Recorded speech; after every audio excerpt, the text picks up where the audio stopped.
நீங்கள் பார்த்து கொண்டிருப்பது நியூஸ் 21 செய்திகள். தமிழ்நாடு செய்திகளை உடனுக்குடன் தெரிந்து கொள்ள நியூஸ் 21 செய்திகளை பாருங்கள். கொடைக்கானல் மலைப்பகுதியில் அனுமதி இல்லாமல் தடை செய்யப்பட்ட கனரக வாகனங்கள் இயக்க தடை மீறினால் கடும் நடவடிக்கை எடுக்கப்படும். கோட்டாட்சியர் அறிவிப்பு.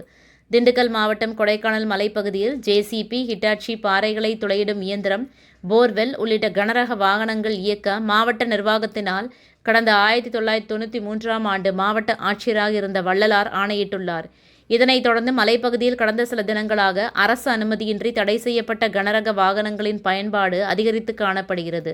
இந்நிலையில் வரும் 30ஆம் தேதிக்குள் தடை செய்யப்பட்ட ஜேசிபி, ஹிட்டாச்சி, பாறைகளை துளையிடும் இயந்திரம், போர்வெல் உள்ளிட்ட வாகனங்கள் தரைப்பகுதிக்கு எடுத்து செல்ல வேண்டும். மீறி 1/7/2025ஆம் தேதி இந்த கனரக வாகனங்கள் இயக்கினால் இயக்குபவர்கள் மீது கடும் நடவடிக்கை எடுக்கப்படும். அதேபோல முதல் முறை அபராதம் விதிக்கப்படும். தொடர்ந்து கனரக வாகனங்கள் இயக்கினால் வாகனம் பறிமுதல் செய்வதுடன் காவல்துறை மூலம் கடும் நடவடிக்கை எடுக்கப்படும் என கோட்டாட்சியர் திருநாவுக்கரசு உத்தரவிட்டுள்ளார். இந்த கனரக வாகனங்கள் பயன்படுத்துவதற்கு உதவியாக அரசு அதிகாரிகள் தலையிட்டால் துறை ரீதியாக நடவடிக்கை எடுக்கப்படும் என செய்தியாளர்களுக்கு பேட்டியளித்துள்ளார். கடந்த 2 மாதங்களில் மட்டும் அனுமதியின்றி கனரக வாகனங்கள் இயக்கப்பட்டதற்கு 9 லட்சம் ரூபாய் அபராதம் விதிக்கப்பட்டு உள்ளதாக கோட்டாட்சியர் தெரிவித்துள்ளது குறிப்பிடத்தக்கது. நியூஸ் 21 செய்திகளுக்காக கூல் சுரேஷ். அனைவருக்கும் வணக்கம். மலைகளின் இளவரசி கொடைக்கானலில் இயற்கை வளம் மற்றும் மண் வளம் இவற்றை பாதுகாக்கும் நோக்கில் நமது தமிழக அரசு பல்வேறு அரசு ஆணைகளையும் அரசு உத்தரவுகளையும் பிறப்பித்துள்ளது. அதன் அடிப்படையிலும் மாவட்ட ஆட்சியர் அவர்களின் அறிவுரையின்படியும் தடை செய்யப்பட்ட கனரக வாகனங்கள் ஜேசிபி, ஹிட்டாச்சி, போர்வெல் மற்றும் கம்ப்ரஸர் இவையெல்லாம் இந்த மலையில் இயங்கக்கூடாது என்ற நிலை உள்ள நிலையில் தற்பொழுது இயங்கி வருகிறது. அதை தடை செய்வதற்கு நான் பணியேற்ற பின்பு கடந்த 2 மாதங்களில் ஒரு 15 வண்டிகளுக்கு போர்வெல் மற்றும் ஹிட்டாச்சிக்கு ஃபைன் பண்ணியிருக்கோம். அதில் சுமார் 9 லட்சம் ரூபாய் ஃபைன் பண்ணியிருக்கோம். மேலும் இது இன்னும் ஃபைன் பண்ணி நடவடிக்கை தொடர்ந்து செயல்படுத்திக்கிட்டு வரலாம்.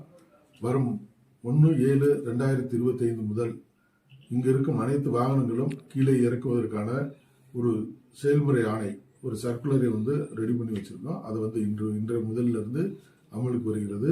இந்த ஒரு வார காலத்துக்குள் 24 30/6/2025க்குள் மலையில் இருக்கும் அனைத்து வாகனங்களும் கீழே இறக்குவதற்கு அந்த செயல்முறை ஜிஓவின்படியும் அரசு ஆணையின்படியும் மாவட்ட ஆட்சியர் அவர்களின் உத்தரவின்படியும் நடவடிக்கை எடுக்க ஒரு செயல்முறை ஆணை வெளியிட்டுள்ளேன். அதன் அடிப்படையில் 31ஆம் தேதிக்கு பின்பாக இருக்கும் வாகனங்கள் சீஸ் பண்ணி மேல் நடவடிக்கை எடுக்கப்படும், கடும் நடவடிக்கை எடுக்கப்படும் என்றதை இதன் மூலம் உங்களுக்கு தெரிவித்துக் கொள்கிறேன். சார், தொடர்ந்து இது மாதிரி பண்ணிக்கிட்டே இருக்கிறாங்க, அவங்களுக்கு ஃபைன் போடுறீங்க, அவங்க மேலே காவல்துறை சார்பாக ஏதாவது நடவடிக்கை எடுக்குமா? இந்த குண்டாஸ் ஆக்ட் இது மாதிரி கீழே இருக்கும்ல சார், அது மாதிரி எதுவும் பண்ணுவோமா சார்? அது இப்போ ஒரு முதல் முறை ஃபைன் பண்ணுறோம், 2வது முறை ஃபைன் பண்ணுவோம், 3வது தடவையாக குற்றவியல் நடவடிக்கை எடுப்பதற்கு பரிந்துரைக்கப்படும். குற்றவியல்னா எந்த மாதிரி சார்? எப்படி இப்போ கீழே மணல் திருட்டுனா குண்டாஸ் ஆக்ட் பொருந்தும், கீழே போலீஸ் மூலம் தான் நடவடிக்கை எடுக்கலான் இருக்கோம். அது ஒன்று.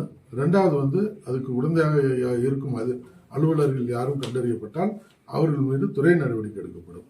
அவர் வருவாய்த்துறையாக இருந்தாலும் சரி, அவங்க எந்த துறையை சார்ந்தார்களோ அந்த துறையின் மூலம் துறைவாரி நடவடிக்கை எடுக்க பரிந்துரைக்கப்படும். சார்ஜஸா பணியிட நீக்கமா சார்? அது அவங்க அந்த டிபார்ட்மெண்ட்டுக்கு எட்டவங்களை பொறுத்து அவங்க அந்த வயலேஷனுடைய டெப்த்தை பொறுத்து, அளவை பொறுத்து